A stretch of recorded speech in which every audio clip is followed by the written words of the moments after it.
کو ہم شب برات کے نام سے جانتے ہیں، اس کو لیلۃ التوبہ بھی کہتے ہیں۔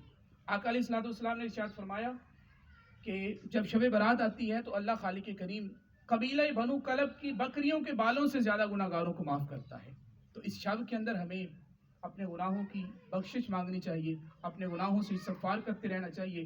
آقا علیہ الصلوۃ والسلام نے ارشاد فرمایا، حضور علیہ السلام ارشاد فرماتے ہیں کہ جب شب برات، اس دن کا جب سورج غروب ہونے کے بعد جو شب آتی ہے، اللہ خالق کریم آسمان دنیا پہ نزول فرماتے ہیں اور حضرت انسان کو اپنے بندوں کو مخاطب کر کے یہ ارشاد فرماتے ہیں کہ ہے کوئی بندہ اپنے گناہوں سے توبہ کرنے والا، میں اس کے گناہوں کو معاف کروں۔